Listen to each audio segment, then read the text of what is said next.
লাঠি নিয়ে ধাম ধাম মটকা ভাঙ্গা শুরু করছে। এত বড় সাহস, এত অত্যাচারী জালেম বাদশার মদের মটকা ভাঙতে পারে এমন সাহস কার? বুজুর্গ নির্বিঘ্নে সব ভাঙ্গে চুরমা, কিন্তু একটা মটকা ভাঙ্গে নেই, একটা মটকা ঠিক আছে ভাঙ্গে নেই। এখন সবাই আশ্চর্য, এই খবর গেছে অত্যাচারী বাচ্চার কাছে।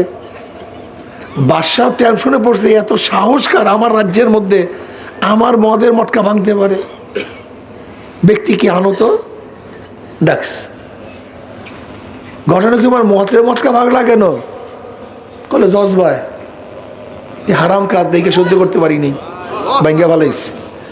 কিন্তু এই ভালো কথা, সব মটকা ভাঙছে, কিন্তু একটা মটকা বাকি রাখলা কেন? ভাঙলা তো সবই জজবায় ভাঙবা, একটা বাকি কেন? এবার জবাবটা খুব চমৎকার। দেখো, আমি যখন মটকা ভাঙতেছিলাম হঠাৎ আমার মধ্যে একটু ওজব চলে আসছে, আমি ভালো কাজ করতে আসছি, অনেক দামি কাজ করতেছি, আমাকে মানুষ প্রশংসা করতে আসছে। এর জন্য চিন্তা করছে মনে হয় আল্লাহর জন্য আমি কাজ করতেছি না, এর জন্য আমি ওই একটা মটকা ভাঙ্গি নেই। আমার মনে হয় আল্লাহর জন্য হইতো না, আমার নিজের নফসের গরজে হইতো। তখন ওই বাদশা বলতেছে, এ ব্যক্তিকে ছেড়ে দাও, ঈমানের তাকিদে এই কাজ করছে।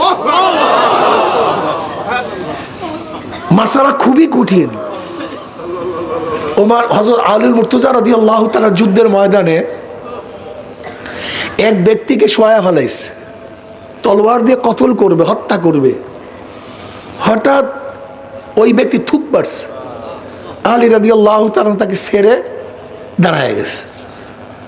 এবার শত্রু আশ্চর্য, শত্রুকে এইভাবে কাবুতে পেয়ে কেউ কি ছাড়ে? হ্যাঁ, হত্যা করতে পারে নিশ্চিত, কিন্তু তাকে কিভাবে ছাড়ছে? বলে, কিরে ভাই, তুমি আমাকে নিশ্চিত হত্যা করতে পারো, ছাড়লা কেন? বলে, দেখো ভাই, তোমার সাথে আমার কোনো ঝগড়া নেই, জায়গা জমি টাকা পয়সা বংশীয় কোনো ঝগড়া শত্রুতা তোমার সাথে আমার সাথে নেই। তোমার সাথে আমার ঝগড়া হলো তুমি আল্লাহর দুশ্মন, এই জন্য আমারও দুশ্মন। তুমি আল্লাহর শত্রু, আমারও শত্রু। যেহেতু তুমি আল্লাহর নাফরমান, এর জন্য তোমার সাথে আমার শত্রুতা। আমার নিজের গরজ আমি তোমাকে হত্যা করি না, কিন্তু যখন তুমি আমাকে থুক মারছো আমার মধ্যে রাগ চলে আসছে।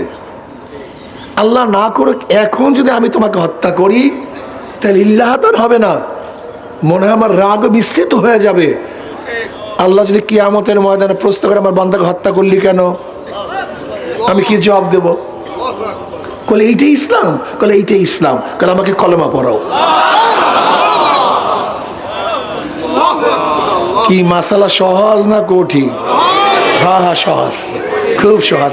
আপনার জন্য অনেক সহজ, কিন্তু আমার জন্য পাহাড় তুল্য কঠিন। একই কাজের মধ্যে কোন সময় কখন হালাত কি অবস্থা, চলমান কাজ। প্রথম অর্ধে ইখলাস, শেষের অর্ধে নফসানিয়াত। মদ ভাঙ্গার প্রথম অর্ধে ইখলাস, শেষের অর্ধে ওমর ইবনে খাত্তাব রাদিয়াল্লাহু, প্রথম অর্ধে ইখলাস, শেষের অর্ধে। এটা তুমি আমি বুঝি, এর টেনশনই তোমার মধ্যে আমার মধ্যে নেই।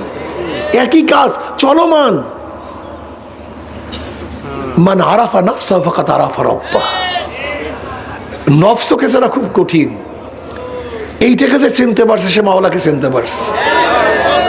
এইটা খুব কঠিন মাসালা। দেখবেন আমরা কাজ করতেছি, প্রথম তো জজবা ছিল, কিন্তু পরবর্তীতে জজবা বাদ দিয়া এখন কি আসছে? ক্ষমতা আসছে। এখন কি আসছে? পদের মহব্বত আসছে। কখন যে চলে আসছে নিজেও জানি না। কি মাসালা কঠিন না সহজ? এইটাকে দমন করা, কন্ট্রোল করা অনেক কঠিন মাসালা। এই কঠিন মাসালার জন্য আগেকার জমানার এক একজন পীরের দরবারে, শায়েখের দরবারে সাধনা করতেন 30 বছর, আজীবনও কেউ করতেন। মাওলাকে চাই। আর তুমি আমি 3 দিন সাধনা করতে চাই না। এই যে দেখবেন আসছেন মাহফিলে, শেষের দিন মোনাজাত দিয়া তরিকার সবক নিয়া বিদায় হবেন, এতটুকু ধৈর্য পর্যন্ত না।